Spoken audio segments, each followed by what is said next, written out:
vamos.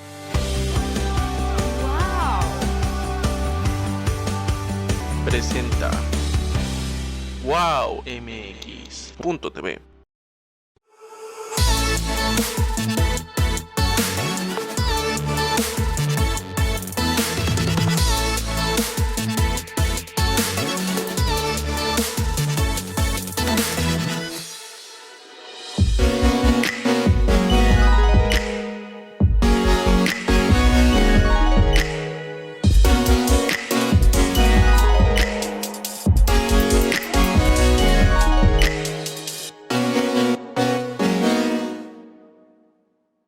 Y el día de hoy vamos a tener un programa muy interesante porque vamos a hablar un poco de la pandemia y los efectos sanitarios que han tenido en México, obviamente la afectación a la salud. Y hay que considerar también que estamos hablando de que más o menos estamos ya en 280,000 muertos aproximadamente, cifras oficiales de personas que han muerto por esta situación. Está con nosotros el doctor Julián Ramírez. Julián, muchas gracias por esta charla y sobre todo por ilustrarnos qué es realmente lo que está pasando en México. Yo te diría que a nivel mundial también vamos a incidir sobre hacia dónde va esta pandemia. Hola. Hola Alejandro. Mucho gusto y un placer estar en tu programa. Bueno, lo primero que te debo de preguntar es que se habla mucho de todos los caídos. Estamos hablando de que, te reitero, el número más o menos son 280,000 personas. Si lo queremos ver a números redondos, son 300,000 personas las que han... Al día de hoy se menciona que son cifras oficiales, sin embargo, existen otras cifras que son más, de alguna manera, desgarradoras, que están hablando de 500,000 o mucho más. En ese sentido, primero, ¿cuál crees que sea realmente el dato de qué es lo que está pasando en México en cuestión de muertes? Pues mira, los datos en realidad son aproximaciones, en realidad. No es una cifra real por diversos motivos. Hay muchas personas que desafortunadamente no asisten a los hospitales o a los institutos de salud. Entonces es un problema serio, dado que estos números no se registran. El número es mucho más alto a esto. Muchos fallecen en casa y no lo registran. Incluso cuando fallecen, pues los médicos en muchas ocasiones no saben cuál fue el motivo inicial de esta enfermedad, por lo que les causó la muerte, y reportan otras patologías. Fíjate que en eso tienes toda la razón, porque nosotros en un momento dado estamos hablando de que como si todo fuera la Ciudad de México, ¿no? En donde casi todas las personas tienen acceso a hospitales y a ciertos servicios, pero no todo es así. Y tiene razón, hay gente que mejor prefiere quedarse en casa y ahí velar o cuidar a su gente. Y en ese sentido, ¿qué tanta crees que se pudiera hacer la diferencia entre las cifras oficiales y las cifras, pues de alguna manera, cercanas a la realidad? Pues así un número o un porcentaje correcto, no lo sé. Lo que sí sabemos y es claro es que hay muchísimos pacientes más, miles de pacientes más, en los cuales fallecen desafortunadamente por esta enfermedad.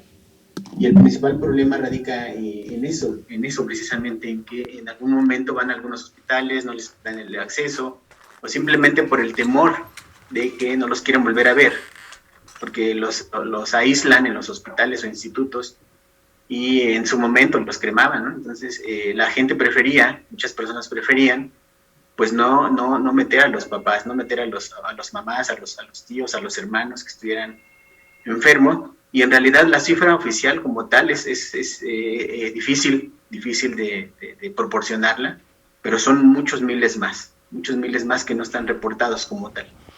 Bueno, y ahora, a 1 año y medio de que inició toda esta situación, aproximadamente también, hoy por hoy, ¿cuáles serían los datos reales y concretos que tenemos en cuanto a los síntomas que deben de tener los pacientes? Porque incluso, perdón, nada más aquí te lo menciono, hay gente que dice que realmente los pacientes asintomáticos no existen y es enfermos o no enfermos. Entonces, de alguna manera ya estamos un tanto mareados con tanta información. Platícanos un poco de lo que realmente existe y es cierto. Pues en realidad sí hay individuos que son asintomáticos. Pero mira, la cuestión aquí es compleja, dado que es una enfermedad que, digamos, la respuesta depende del individuo, ¿no? Todos los individuos además somos biológicamente diferentes. Entonces, esto es muy importante, dado que algunos individuos pues presentarán manifestaciones clínicas leves o algunos ni siquiera, ¿no? Algún dolor de cabeza, y lo puedes ver, por ejemplo, en niños, ¿no? En niños infectados, en niñas infectadas.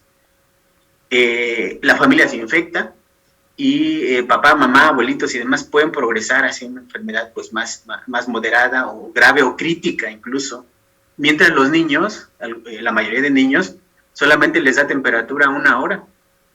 Entonces, si nosotros no nos cuidamos de esos niños, es un ejemplo nada más, me refiero también a personas adultas, ¿no? que también presentan probablemente 1 hora, 2 horas de temperatura y no más. Entonces, estas personas se convierten finalmente en portadores del virus. Ellos ni siquiera en muchas ocasiones lo saben, pero es un problema real. El problema real es que te infectas a través de ellos. Ellos incluso no saben que traen el virus, que portan el virus, y entonces los datos se vuelven mucho más complejos, ¿no? Incluso ahora con la variante Delta, pues que las características clínicas ya son más como hacia una gripa, donde ya no se pierde tanto el olor o el sabor, se confunde más, es una gripa y andan infectando muchas personas que son relativamente, o que son asintomáticas. Julián, a ti, olvidémonos tantito de del profesional y vayámonos con la persona. A ti, esta pandemia, ¿qué tanto te ha cambiado tu forma de ver la vida? Pues mira, te tienes que adaptar, en realidad sí tienes que hacer muchos cambios en tu vida, desde que tienes que organizarte tú como persona o como familia, a realizar muchas actividades en tu casa hasta donde es posible. En nuestro sector, que es profesional, pues estamos en otra situación diferente, pero, por ejemplo, pues sí cambia, ¿no? Tomas tus cursos, das tus clases, muchas consultas las das a través de videoconferencias. Entonces, evidentemente, uno siempre sale ya con cubrebocas, con sanitizantes, con muchos cuidados, ¿no? Hay que mantener la distancia, evitar fiestas, evitar este tipo de cosas. Entonces, ya ha cambiado. Y así como vamos, es difícil decir en algún momento que la pandemia, por este virus o por otros virus que pudieran aparecer, pudieran completamente desaparecer las infecciones mediadas por estos virus. Entonces sí ha cambiado bastante, muy drásticamente. Ve los gimnasios donde ya no puedes estar mucho tiempo, tiene que haber menos gente. Entonces sí afecta mucho. Pero también sirve para otras cosas. Puedes organizarte de otra manera y hacer otras actividades de diferente manera. Entonces hay cosas buenas y cosas malas. Entonces, depende cómo maneje la situación. Ahora te pregunto tú, en tu experiencia y desde tu punto de vista, de lo que has visto y todo, ¿qué tanto ha sido el agobio para los médicos, para el personal de salud? Porque yo te puedo comentar que tengo algunos amigos, desafortunadamente algunos han perdido la vida, otros que no, pero realmente al principio era un estrés brutal. De repente, como que hubo un momento en que relajaron todo, no relajaron en cuanto a ellos, sino que se contuvo la pandemia y nuevamente ha estado volviendo otra ola, incluso se menciona ya una nueva ola que viene y habrá que ver también la situación de los niños, donde algunos planteles escolares ya cerraron por este incremento en cuanto a los casos en las escuelas. Y entonces te digo, yo ya me perdí, o sea, por eso que te digo, realmente en el personal de salud que has visto, ¿cómo los has visto? También ese estrés, esa evolución emocional que se da. Ya no cuestiono lo técnico, me refiero a las personas. Uh-huh. Pues mira, de alguna manera las pandemias en estos años, en estos tiempos, donde afortunadamente muchísima gente está investigando muchas cosas, donde ya sabemos ahora un poquito más del virus, cómo podemos evitarlo y demás. Ahora nosotros como personal de salud tenemos un poquito más de armas, ¿no? Contamos en muchos casos pues con las vacunas y demás, pero efectivamente, por ejemplo, ahora, por ejemplo, yo no soy neumólogo, ¿no? Yo me dedico a la cuestión genética en general, pero recibo en mis correos o en mi WhatsApp, ¿no? Muchos mensajes a muchas horas de la madrugada para solicitar ayuda. Entonces, cuando uno puede, lo hace con gusto. Cuando no, pues en realidad no lo podemos hacer aunque queramos. Sí hemos mantenido una evolución como profesionistas de la salud, en los cuales hemos aprendido mucho. Vivimos, sí, evidentemente con estrés por la cuestión de infecciones y demás, pero sabemos cuidarnos un poco mejor, sabemos, hay menos infecciones en el personal de salud que antes, ¿no? Por muchas circunstancias de las que ahora sabemos que actualmente debemos de cuidarnos mucho, mucho, mucho con sanitizantes, con mascarillas, con cubrebocas, con doble cubrebocas, sí, además de que estamos, muchos estamos vacunados y demás. Entonces también hemos llegado a una etapa en donde más o menos nuestra mente se ha adaptado a que ahí está y que debemos de cuidarnos mucho. Ya no titubeamos tanto, ya no nos descuidamos tanto, porque sabemos que mucho de esta cuestión nos puede causar la muerte. Y finalmente, con respecto a los niños, pues a los niños o a las personas de las escuelas que van a ingresar o que ya están asistiendo al colegio, pues también debemos tener mucho cuidado, sobre todo en la edad de los pequeños, ¿no? Algunas edades ya se prestan más como para ser más conscientes. Sin embargo, no es lo mismo tener ahí niños de kinder o de primaria corriendo y no pudiéndolos controlar, ¿no? Y entonces ahí es donde vienen las infecciones, la propagación viral. De alguna manera tu profesión es ahorita, se está volviendo injusta porque es lo que comentabas, ¿no? Aún si no seas especialista, recibes consultas de N 1000 personas y tú tendrás la mejor disposición de ayudar, pero hay cosas en las que dices, oye, espérate, necesito mayores recursos, mayores conocimientos, etcétera. En ese sentido, digo, creo que así es prácticamente, están todos, ¿no? Incluso los especialistas, porque llega el momento en que no conoces muchas cosas y dices, ¿sabes qué? Prefiero ser mesurado. En ese sentido, ¿qué tanto influye el aspecto profesional al dar una asesoría, una consulta, y qué tanto influye el aspecto personal? Pues mira, desde el punto de vista del aspecto personal, bueno, en mi caso, me gustaría ayudar a todas las personas, ¿no? Tratar de dar un buen consejo, un buen medicamento, una buena terapia. Sé que hay muchas, desafortunadamente no están disponibles algunas en nuestro país, algunas todavía están en muy buenas fases, en fases avanzadas, en donde tú podrías adquirir algún anticuerpo de algún paciente que no murió, que ese anticuerpo ya lo tienen listo como para decir, mira, compra esos anticuerpos, no son tuyos, son de algún individuo que tuvo SARS-CoV-2, ¿no?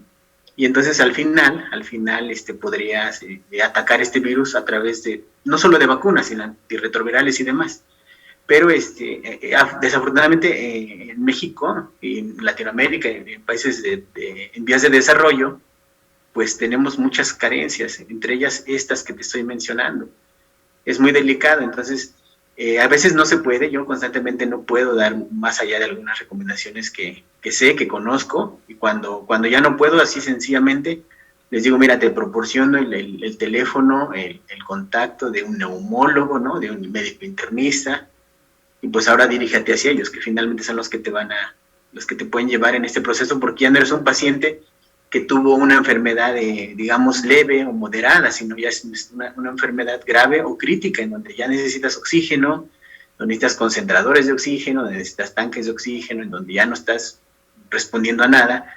Probablemente hay algunos medicamentos que él en específico te puede ayudar y le podrían ayudar a tu paciente o a ti, ¿no? Como paciente, y probablemente te recuperes antes de entrar a un hospital. Y esto es muy importante porque antes cuando empezó lo de la pandemia aquí en nuestro país, no sabíamos muchas cosas y muchos especialistas pues nos empezaron en su caso, de otras ramas, ¿no? Reumatólogos, endocrinólogos, todas las especialidades que se pudiera, los estaban pasando a a esta parte de ver a pacientes con SARS-CoV-2 y que eran positivos para la COVID, ¿no? Pero sin mucho conocimiento, ahí empezaron a aprender.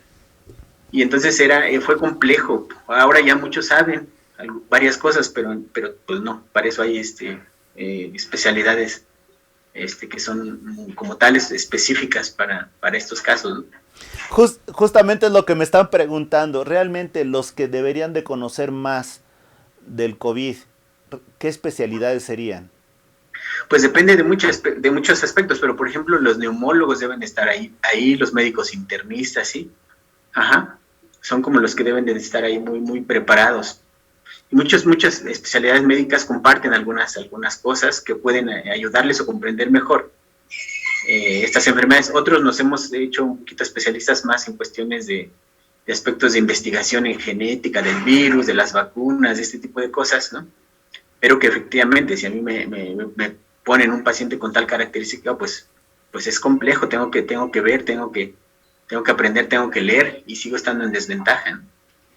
Ahora, otra de las cosas que me están preguntando la gente es, los niños ya están yendo a la escuela, etcétera. Bien o mal es una situación que se tomó, será en sistema híbrido o no híbrido. Pero como padres de familia, ¿cuáles son los cuidados básicos que debemos de tener? Y sobre todo, la manera en que debemos de observar posibles síntomas. Hijos, en niños es complicado, en niños, porque como comentamos desde el principio, muchos de esos, por fortuna de nosotros, pues no desarrollan una enfermedad grave, sin embargo, algunos, pues sí, y pueden llegar a morir, ¿no? Ahora con la variante Delta que está circulando mucho a nivel nacional, pues uno se confía más, porque además decimos es una gripa, ¿no? Entonces, está ahí la clásica temperatura que está, y que ya desde ahí debemos desconfiar un poco, ¿no? Porque antes decíamos temperatura puede ser una bacteria, una gripa y ya, ¿no? Entonces ahora tenemos que mantenerlo un poquito aislado, ¿no? Tenemos que hacerle algunas pruebas de sangre que no son tan invasivas, que no son tan, que no causan tanto daño, ¿no? Como los hisopos y demás. Pero sí debemos estar atentos a estas condiciones como la temperatura, un poquito como de gripa, y si podemos en ese momento hacer la prueba de anticuerpos contra este virus, para ver si está la enfermedad en ese momento activa o está ya, digamos, saliendo, ¿no? Aunque ahí cuando uno ya está saliendo, en realidad ya no tiene uno síntomas, ¿no? Es complejo, ajá, es complejo. Es como cuando decimos en la casa, mamá puede estar infectada, ¿no? Entonces empieza a preparar los alimentos, no sabemos si está infectada, entonces ella habla, platica con la familia, con los niños, regaña porque están haciendo ruido los niños, o les dice simplemente, venga, vamos a comer, calienta tortillas, sin cubrebocas, y entonces, si está infectado, pues esas gotitas de saliva van a la comida, van a las tortillas, van a la salsa. Es una situación muy difícil y muy preocupante, porque el virus se replica bastante rápido y con una cantidad mínima de virus infecta al quien se la atraviese. Es que es justamente lo que me están diciendo. Me dicen, mira, yo cuando salen mis hijos los trato de desinfectar, a veces trato de checar la temperatura, los llevo con cubrebocas, etcétera. A los hijos, desde la primaria hasta la preparatoria. Los llevo.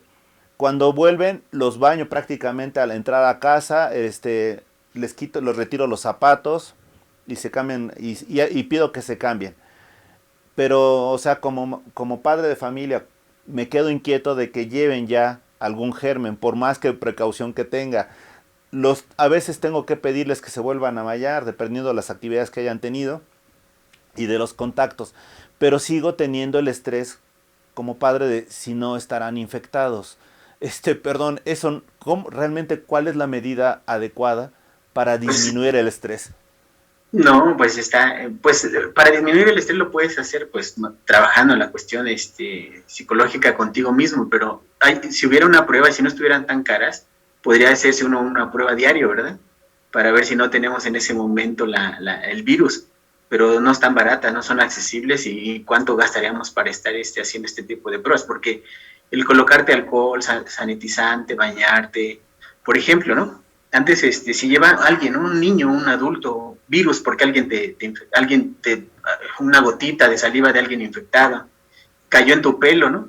Entonces, cuando te bañas, pues debes de cerrar completamente los ojitos, no debe de haber ninguna gotita de la regadera que vaya directamente a tu nariz o a tu boca, sino por esas vías entra el virus. Entonces, al final es una cuestión compleja, hasta para bañarse. Ahora hay estrategias diferentes, ¿no? Ya no es como antes de que abres los ojos y puedes meter un poco de agua en la nariz o en la boca. No, ahora debes de evitar eso, porque si no, el virus penetra por ahí. ¿Cuál es la mejor estrategia para eso? Es complejo, porque no estamos separados. La mejor estrategia es, así si somos sinceros, es mantente un poco alejado, aunque de ellos. Y se oye feo, pero hasta para dar beso a tus hijos, en el cachete, en la frente, pues es súper complejo. Si le vas a dar, lleva por ahí una toallita húmeda con algún sanitizante y límpiale, si no, pues ni modo, quédate con las ganas. Otra de las cosas que me están diciendo es, Ajá. muchos de los eventos sociales que ahorita se están haciendo, bueno, se hicieron graduaciones, bodas, en general, eventos masivos, están pidiendo pruebas de antígenos, no la PCR. Daría mayor seguridad que fuera la PCR, esa es una. ¿Realmente sirve la de antígenos? Esa es la segunda. Y la tercera, ¿con cuánto tiempo deberían de estar solicitadas o sacadas las pruebas antes del evento? Ujú. Por ejemplo, si hablamos así específicamente de lo que nos dices, ¿no? La PCR es una herramienta, el gol estándar, ¿no? Es la herramienta de ahora para detectar el virus. Ajá, en cantidades mínimas, esta herramienta pues la amplifica y te va a dar un resultado. Bien, siempre y cuando la persona que haga este procedimiento no se equivoque, porque puede tener cientos de muestras, y entonces la probabilidad, aunque sea la mejor herramienta, la probabilidad de darte un resultado falso positivo o falso negativo, pues es alto.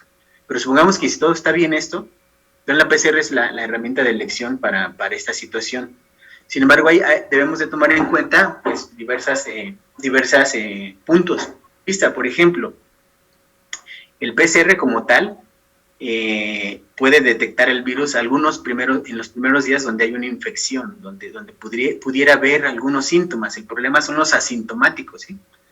Entonces se sugiere que una vez que entre el virus podríamos hacer la prueba del PCR, o si vamos a una fiesta, alguna conferencia, alguna graduación, pues en los primeros menos del día 3 al 7, cuando el virus está más o menos ahí en la nariz, ¿no?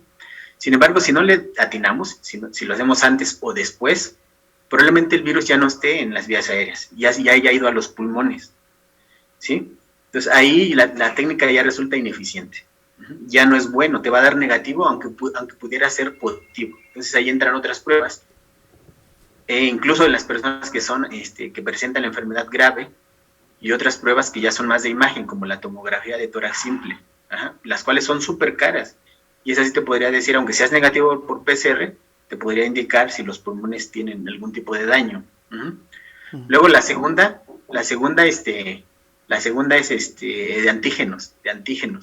Y de antígenos pues, son menos específicas que el PCR, pero pues, sí tienen utilidad, aunque cada vez salen más compañías en donde mejoran estas condiciones de anticuerpos dirigidos contra el virus, contra alguna proteína del virus, esta proteína se llama proteína S, que es la que infecta al humano, y que te dice dos cosas. Una, en este momento tienes una infección viral, y la segunda es que ya tuviste la infección viral. Entonces, si ya la tuviste, digamos, tienes protección contra algunas variantes o contra la primera cepa del virus, porque ahora hablamos de diferentes variantes del virus, ¿no? Pero tiene menos sensibilidad esta herramienta que el PCR. Otra de las cosas que me están preguntando, y perdón que te esté haciendo las preguntas que nos están llegando, porque creo que puede ser bastante interesante para la gente. Nosotros, por ejemplo, me están comentando los dentistas. Los dentistas, independientemente del cubreboca y todo, estamos expuestos, obviamente, a la saliva del paciente, porque por más que querramos poner micas y todo, tenemos un acceso al momento de estarles taladrando o estar limpiando. Independientemente de los guantes y todo, siempre tendremos algún tipo de riesgo y es muy incómodo trabajar con caretas. O sea, ¿qué nos sugerirías a nosotros como dentistas? Híjole, pues han salido algunos otros accesorios para mantener este tipo de seguridad, ¿no? Son lentes un poquito más pegados. Algunos de nosotros utilizamos doble o triple cubrebocas, ¿no? Pero miren, ni el cubrebocas a veces, ni los cubrebocas, ni los gogles, ¿no? Ni las caretas a veces son suficientes. Son muy incómodas, pero hasta ahorita, así que cubra completamente la cara, no. Hay algunos desarrollos recientes, ¿no? Por ejemplo, desarrollos de la UNAM, así donde hacen cubrebocas con algunas sustancias químicas que inactivan al virus, ¿sí? Pero si caen, no sé, en las partes de extremos de los cubrebocas, por ejemplo, ¿no? Aquí tenemos si cayera en alguna parte, ¿no? Como en estas partes que vemos aquí, ¿sí? Digamos, también tenemos riesgos. La verdad es muy complejo esta situación. No sé hasta cuándo podamos dar un salto hacia quitar este tipo de accesorios que son súper incómodos. Otra de las cosas que me están comentando, y ese es en ese es en ese sentido, porque me están diciendo, oye, estoy de acuerdo, pero por ejemplo, en el metro es imposible que no llegues a tener este tipo de situaciones en cuanto a contacto o exposición. ¿Cuál es, para salir a la calle, qué es lo mínimo que nos recomiendas para que de alguna manera generemos certidumbre en nuestro acceso o nuestro contacto con las personas? Pues mira, algunos datos ya indican que el virus, aunque puede en un momento entrar por los ojitos, ¿no? Ajá, por gotitas en los ojos, algunos datos ya indican que el receptor como tal, el receptor del humano, que es el que acepta el virus como tal, no se expresa en las células de los ojos, ¿no? Entonces, debemos de tener o seguir teniendo cuidado con la parte de la nariz y de la boca, ¿no? Entonces, lo mínimo que uno debe de llevar así, siempre es el cubrebocas, al menos, ¿no? Y se recomienda que no nada más eso, sino que, por ejemplo, en mi caso siempre llevo sanitizantes o alcohol al 70%, moneda, billete, puerta que toques, no se vas al sanitario, el saludar a alguien, en un restaurante sientas, limpian las mesas, pero las sillas no. Sí, hay que estar muy cuidadosos con eso. Es súper complejo, incluso por ejemplo el agua, ¿no? O sea, las aguas de purificadoras, a veces no sabemos cómo hacen este proceso. Entonces, cuidando de todo, pero resulta que en el agua que estás tomando pueden ir partículas virales, ¿no? Y entonces, ¿cómo estamos al 100% seguros de que evitamos el contacto con el virus? Es bien difícil, porque no pensarías que en el garrafón que te lleva, el que te vende tu agua para beber, no pensarías que pudiera haber ahí, pero no sabemos cuáles son los procesos en muchos casos de las purificadoras, por ejemplo, más de colonias o de calles o de barrios. Digo, no, insisto, no es que esté mal, no es que lo hagan mal, simplemente hay filtros especiales para partículas virales más pequeñas, como el de los virus. Sabemos que manejan carbón radiactivo, pero cada cuánto lo cambian, ¿sí? Entonces, esto es súper complejo. Pero vamos, lo mínimo con lo que uno debe salir es un cubrebocas de buena calidad, mantener la distancia, porque acuérdense que el cubrebocas tampoco garantiza, porque tiene, por algunas partes pueden pasar gotitas de saliva o virus, ¿no? Que alguien está tosiendo, hay partículas virales y demás. Entonces, lo mínimo es un cubrebocas y sanitizantes, ¿sí?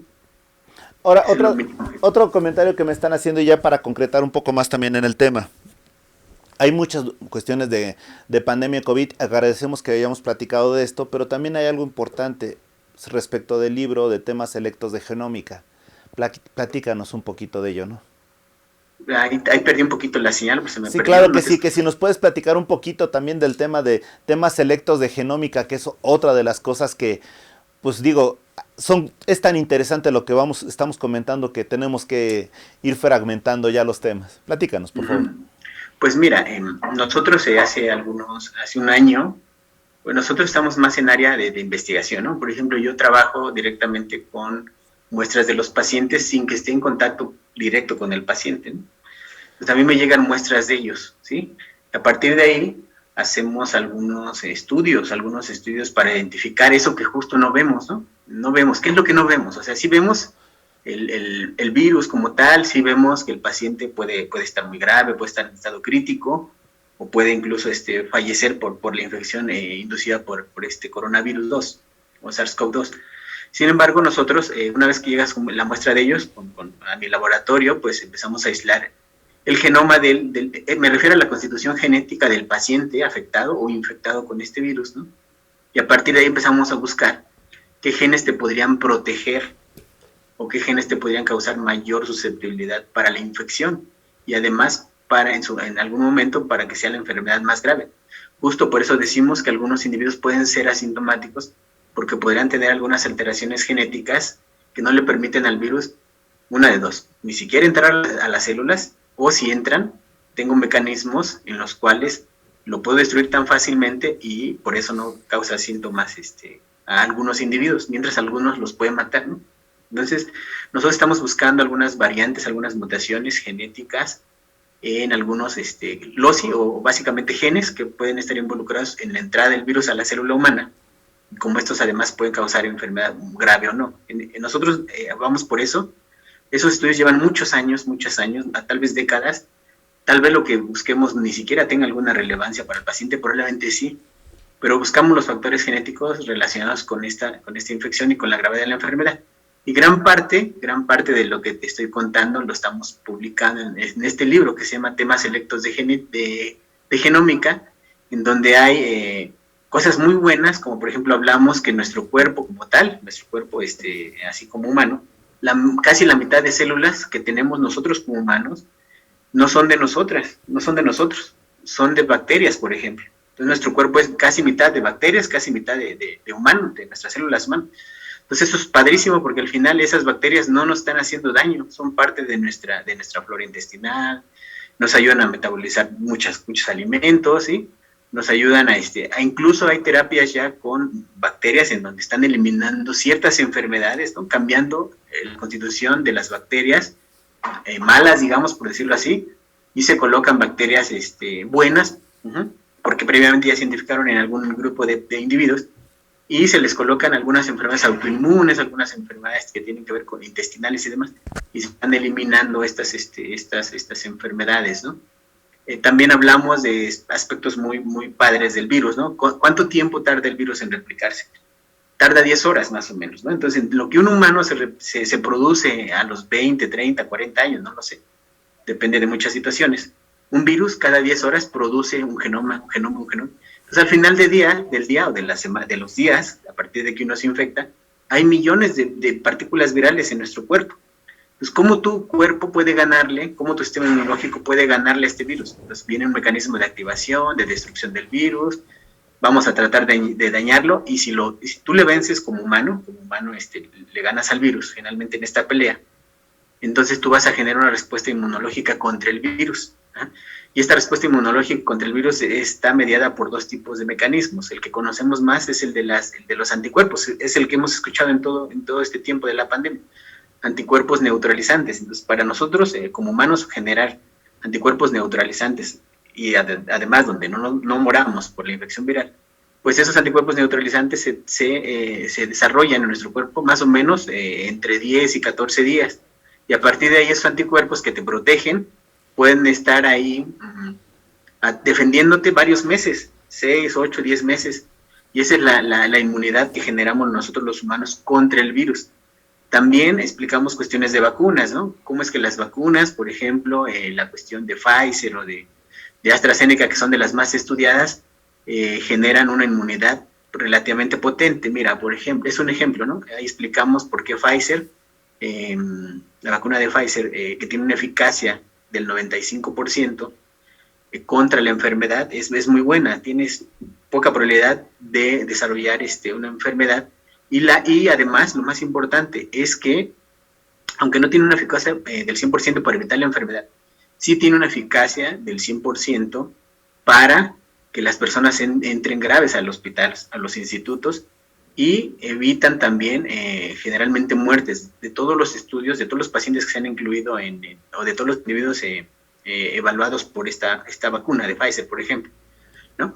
Entonces, aunque pudieran enfermarse por el virus, una vez que estén inmunizados con la vacuna, es súper complicado que alguno de ellos vaya al hospital y muera. Que llegue a intubarse, porque están ahí los anticuerpos presentes. Y aunque sí disminuye con las variantes Delta, la Gamma, básicamente las variantes de Brasil, de Reino Unido, de Sudáfrica o de la India, por ejemplo, aunque disminuye esta eficacia, pero es muchísimo mejor estar vacunados con las vacunas de estas empresas que no estarlo. Sí, empieza a bajar un poquito con AstraZeneca. Hay que tener mucho cuidado con las chinas. Las vacunas chinas, la eficacia es relativamente baja, y además estas no evitan, digamos, en el 100% que las personas entren a hospitalización y pudieran morir por presentar esta enfermedad. Entonces, también las vacunas tienen cierta calidad, cierta eficacia. Y muchos de estos temas, cuando se replica el virus, el componente genético del humano, todo se habla un poquito, se habla en uno de los capítulos del libro. Tenemos temas como, no nada más de SARS-CoV-2, las vacunas, eso de la microbiota que te decía, que pasamos bacterias de un individuo a otro, y se pueden eliminar algunas enfermedades. Tenemos otros capítulos muy bonitos donde se explica, por ejemplo, cómo es que este virus, ¿no? Lo pudimos detectar en cuestión de días o en cuestión de horas y se supo que realmente era un virus que provenía de la familia de coronavirus, ¿no? Vienen otros capítulos muy bonitos como, por ejemplo, el de... Actualmente hay una herramienta que se llama edición del genoma, en donde tú debes de saber que hay individuos o niños recién nacidos que solamente viven algunas semanas, algunos meses y fallecen, ¿no? Porque tienen una enfermedad genética súper fuerte y les impide caminar, lo que tú quieras. Entonces ahora hay una herramienta que se llama edición del genoma humano y que esta como tal en algún momento puede eliminar genes de este tipo anómalos, cambiarlos por el gen correcto, y hay datos muy buenos que en un futuro esta herramienta podría eliminar muchas de las enfermedades que actualmente estamos viendo.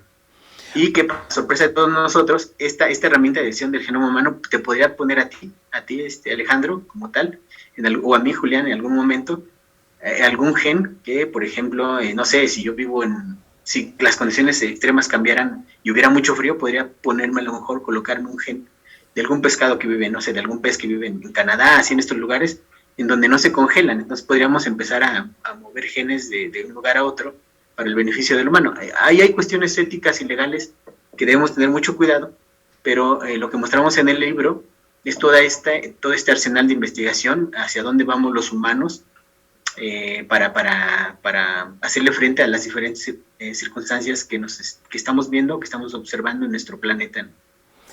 Julián, antes que nada, el público te agradece que seas tan sencillo en tu forma de hablar, porque me dicen, es la primera vez que le entiendo a un médico. Eso es muy bueno. Y eso es justamente lo que te iba a decir. Ahorita que sacas este libro de temas selectos, la idea es que el auditorio sean especialistas o sea gente común y corriente que puede, así como te puede entender a ti ahorita, puede leer el libro. Pues mira, yo siempre he empezado al revés, siempre digo, no sabemos, todos no sabemos mucho, yo no sé muchas cosas de muchos temas, ¿no?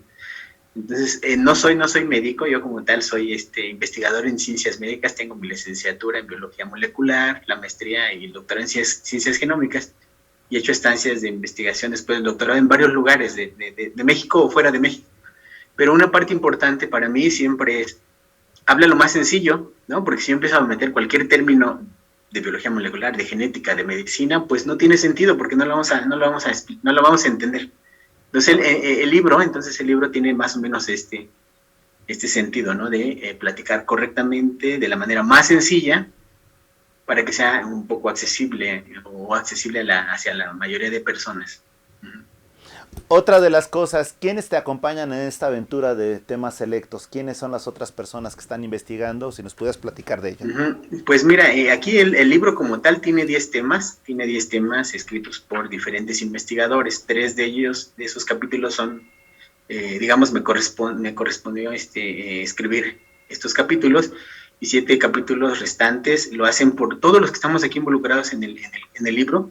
Pues tienen muchos estudios, son líderes en cada área en el país. O sea, por ejemplo, los investigadores del capítulo de microbiota, pues tienen laboratorios, tienen muchos estudiantes, han graduado muchos alumnos de doctorado, representan a México bien ante el mundo en estos aspectos de microbiota, ¿no? Son investigadores de la UNAM, investigadores de los Institutos Nacionales de Salud Pública, de los institutos de los hospitales de alta especialidad. Entonces todos tienen, digamos, el grado mínimo es un doctorado, ¿no? Pues de ahí para arriba. Pero lo hemos revisado bien para que no sea demasiado complejo. ¿Dónde se puede conseguir este libro? ¿Está en internet o dónde la gente lo puede hacer conocer? ¿Sí me escuchas un poquito? Sí, yo te escuché perfecto, yo te escucho. ¿Dónde se puede conseguir este estudio? Este libro se puede conseguir directamente con Lea Editorial, Lea Editorial, así es, con es L-E-E-A, Lea Editorial, o con tu servidor, Julián Ramírez Bello. Ya está en Amazon también a partir de unos días, dentro de unos días estará en Amazon.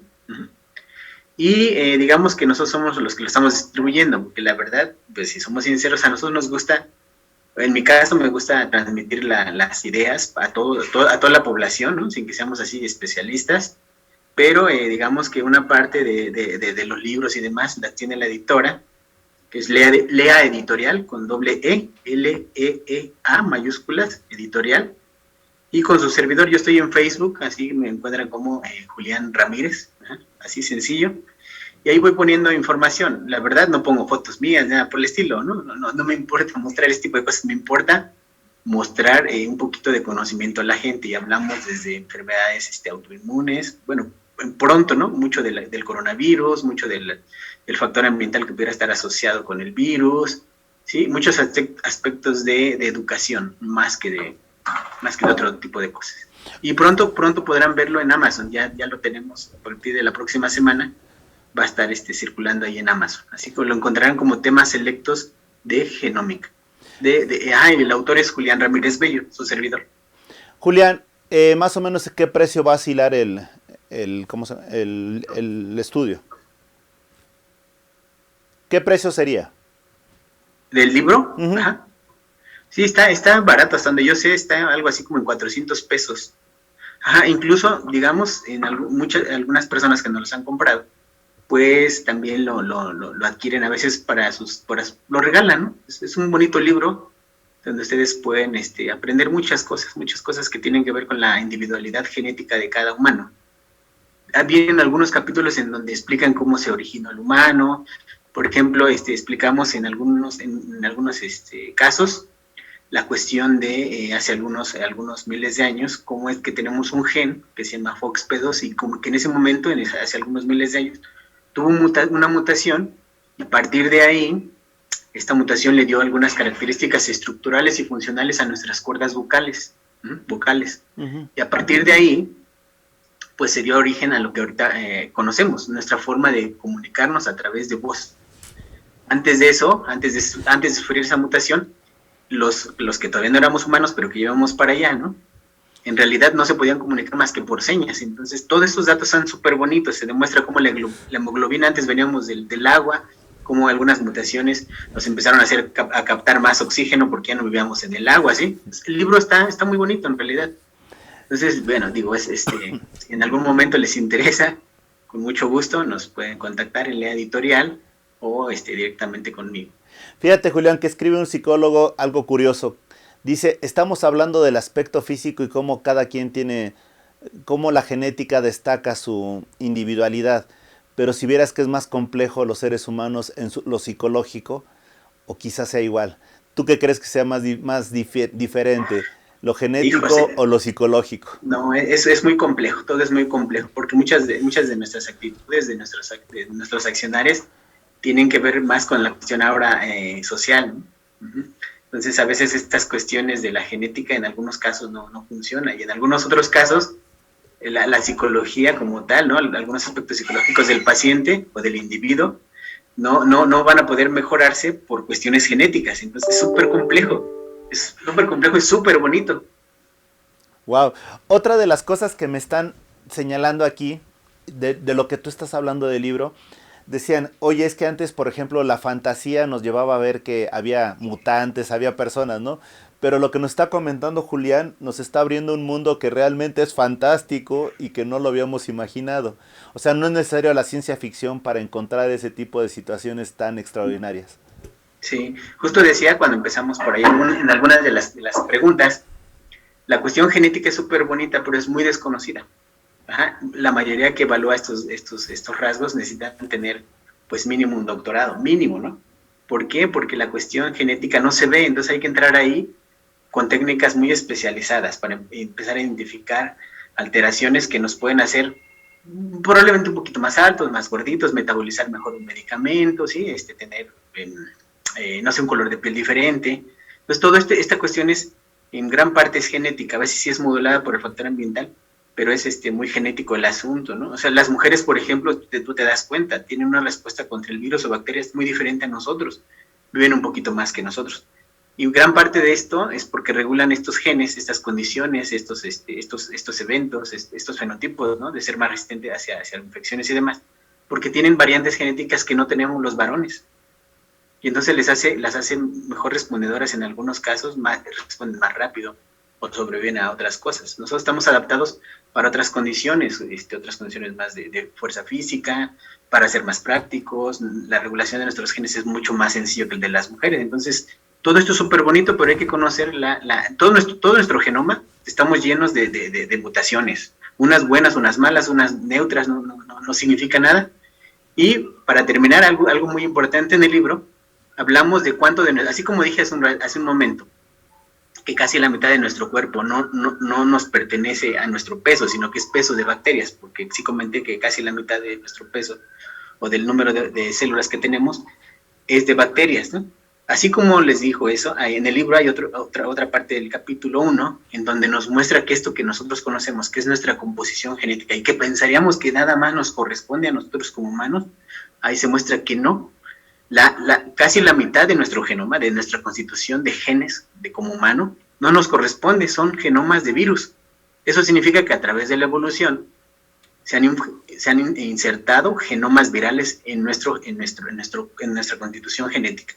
Y lo que tenemos ahí, mucha cosa que tenemos ahí, evolución, no es de nosotros, también nos los han dado los virus. Para bien o para mal, se han insertado ahí, y no nada más virus, sino genomas de bacterias y demás. Entonces todo esto se va viendo ahí en el libro. Julián, me están haciendo una pregunta que se me hace fantástica. Yo creo que esto lo podría explicar perfectamente Isaac Asimov, pero me están diciendo, ¿crees que llegue el momento en que los humanos realmente puedan alterar los genes de tal manera que puedan determinar todas sus características físicas? Ahorita ya podría, en algunos casos podría hacerse. No sé si por ahí escucharon en algún momento esta herramienta que yo les dije, que se llama edición del genoma humano, ¿no? Hace unos años, si no mal recuerdo, fue en 2018, que por primera vez un chino modificó una constitución genética de unas niñas, de unas gemelitas en China. Les eliminó un cachito de un gen, que básicamente ese cachito del gen lo que hace es, cuando hay una infección, induce la respuesta inmunológica contra ese patógeno, pero además, curiosamente, como con SARS-CoV-2, ese mismo gen produce una proteína que le sirve a ese virus, el del virus del VIH, el que causa el SIDA, le sirve para entrar a esa célula e infectarla. Bueno, pues este investigador lo que hizo es eliminarle un cachito por medio de esta técnica a ese gen, y entonces las niñas nacieron sin un cachito de esa proteína, porque él modificó algunas cosas. Entonces, esas niñas, si en algún momento pudieran tener contacto por transmisión sexual o por transmisión de alguna aguja, este tipo de cosas, el virus, aunque estuviera dentro del cuerpo, en realidad no podría penetrar dentro de las células para infectar a la niña. Y entonces, si te das cuenta, esa modificación ya permitiría en algún momento que, aunque tuvieras el virus o aunque tuvieras, no sé, algún tipo de contacto sexual con una persona que tiene el virus, o por medio de inyecciones y demás, de jeringas y demás, tatuajes, pero el virus ya no podría penetrar al organismo, porque tú, como investigador, como científico, ya eliminaste este cacho de secuencia de nucleótidos, ya eliminaste un cacho de la proteína, y el virus ya no puede meterse, ya no puede penetrar a la célula. Entonces, en algún momento va para allá. ¿Cuánto tiempo nos va a tardar? No lo sé, porque en general el humano, por estas cuestiones que tenemos, en general, la cuestión de ética, la sociedad y demás, no se permite hacer en general experimentos en humanos, ¿no? ¿Cuándo va a ser? No lo sé. Tiene que haber un gran cambio en nuestro pensamiento para ver, porque esta herramienta además ya está quitando genes, muchos genes que producen un tipo de cáncer en especial, los está eliminando a través de, pues saca células de tu cuerpo, le quitas los genes alterados, le vuelves a poner los genes ahora normales, ya sin las mutaciones, y los tipos celulares se revierten, los cánceres se revierten. Entonces, no estamos todavía eso hablándolo, todavía que esté en el humano, pero por ahí viene. ¿Hasta cuándo va a pasar esto? No lo sé, no sé hasta cuándo el humano esté, digamos, seamos capaces de razonar todo esto y poder decir si podemos o no podemos. Hay muchas cuestiones religiosas, muchas cuestiones de la sociedad que nos impiden. Son temas delicados, son muy bonitos y son delicados. Y también viene un capítulo de eso, que es el que decíamos, es el de edición del genoma humano. Me están haciendo dos preguntas que creo que pueden ser interesantes. ¿Llegará el momento en que se pidan hijos por catálogo? Esa es una. Y la segunda, ¿qué tanto te influye en el momento de analizar el genoma y trabajar con él tus aspectos éticos, prácticamente religiosos? Ujú. Las preguntas son muy interesantes. Podríamos a lo mejor en algún momento, sí, cuando recuerden que para generar los individuos hablamos de óvulos y espermatozoides, ¿no? O sea, los gametos, los óvulos que generan las mujeres, cada ciclo menstrual se libera uno generalmente, ¿no? Y los espermatozoides, hay millones de espermatozoides por cada eyaculación del varón, ¿no? A diferencia de la mujer, pues un óvulo y el varón, o sea, mínimo 300 millones de espermatozoides, si no, uno es estéril. Pero si nosotros estamos hablando de esta cuestión de que si queremos hacer hijos por catálogo, ¿no? Entonces hay que tener cuidado, porque sí podría alguien en algún momento, alguien que pudiera tener dinero, que no le importara muchas cosas, sí podría modificar algunos aspectos, no todos, porque no puedes hacer, no puedes cambiar todos tenemos más o menos 100,000 genes, no los puedes cambiar los 100,000 y empezar a poner como 20 de la ballena y así, ¿no? Sí podríamos alterar algunos rasgos, algunos rasgos para el interés de nuestro hijo y demás, o de nuestros hijos. ¿Qué tanto influye esta cuestión de la cuestión ética? Eso es muy importante. ¿Cuántas de estas personas o investigadores se podían prestar para eso? Depende de cuestiones de cada quien, cuestiones éticas, ¿no? Entonces, los investigadores en general, los científicos, pues no todos, pero en general, pues no, están basados en evidencia, en sabiduría, pero no en religión, ¿no? Entonces, y no porque no estén basados en religión, no es que no cuiden la vida humana, al contrario, lo cuidan tanto que por eso hacen vacunas, que por eso hacen todo lo que ustedes saben, pues lo hacen en general no el médico, sino el investigador o el científico, ¿no? Entonces, ¿cuál es el objetivo? Mejorar la calidad de vida de todos los individuos, de todos los humanos. Entonces, no sé, si ahorita yo pidiera un hijo por catálogo, pues sería solamente por gusto. Yo en mi caso no lo haría. Dejaría que el proceso biológico natural siguiera como tal. Y si me que si pudiera modificar algún gen, lo que sea, ya directamente en un niño, en un embrión, o en un embrión, no así, en esas etapas, pues al menos yo no lo haría. Oye, aquí te lo voy a preguntar, pero va a ser bastante difícil esta situación. En México se ha despenalizado el aborto. Pareciera que es contradictorio que por un lado se esté jugando tanto con el gen y por otro lado se esté jugando también tanto con el embrión. En un momento dado, ¿en qué beneficia a México esta despenalización desde el punto de vista médico? Es que ahí entran más bien cuestiones más de la sociedad, ¿no? O sea, por ejemplo, depende de muchas cosas, son temas muy delicados que no se pueden abordar en unos minutos, ¿no? Son temas que además, si queremos que sean buenos temas, necesitamos agregar a una reunión extensa, pues no nada más investigadores, ¿no? Sino a toda una serie de personajes, ¿no? Donde podamos hacer una discusión muy bonita.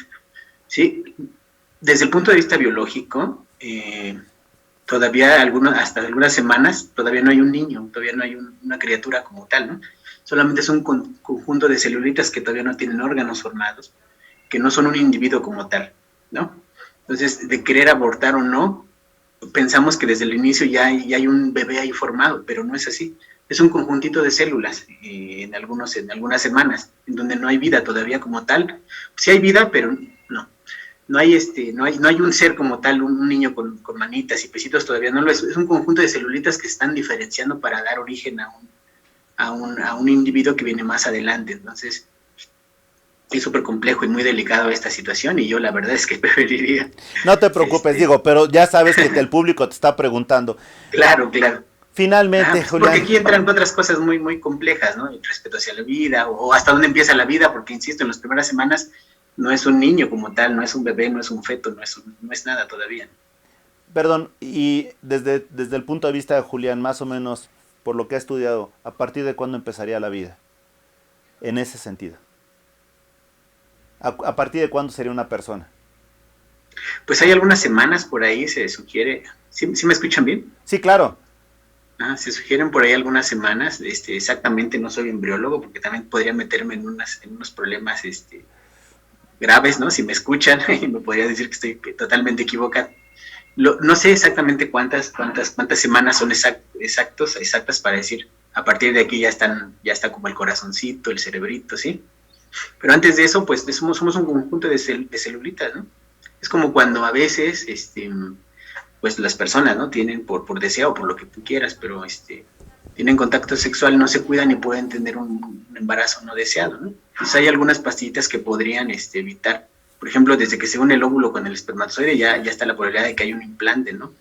En el endometrio en la mujer, pero hay pastillas, por ejemplo, que aunque si fuéramos así muy drástico, entonces la unión de un óvulo y un espermatozoide, desde ahí empezaría la vida, ¿no? Entonces, si tú ocupas una pastilla para el día siguiente, del día siguiente, estás matando a eso, pero en realidad no es que todavía sean un ser humano, solamente son celulitas todavía. Es como quitarte una celulita de tu piel, ¿no? Te rascas y se caen y se están muriendo. Entonces sí hay que tener un poquito de cuidado de eso. Yo les digo, prefiero no evitar hablar de eso porque exactamente no sé en cuáles son las semanas como para decir, miren, aquí a partir de aquí ya hay vida, ¿no? Como tal, como esos niños que ya conocemos. Excelente, Julián. Como te darás cuenta, hay gente que te está viendo, te está siguiendo y te agradece este tiempo que nos has dado. Nada más la última pregunta rápido antes de irnos. En tus propias palabras, ¿quién eres? Pues mira, la verdad es que a mí no me gusta hablar sobre nada de la cuestión académica, nada más me defino como Julián Ramírez Bello, que ha estudiado mucho y que trata de hacer algún beneficio para la humanidad. Y ya, es eso. Excelente, Julián. Muchísimas gracias, sobre todo gracias a la gente que nos ve. Esto ha sido en tus propias palabras con Julián Ramírez. Hasta la próxima. Muchas gracias. WowMX.tv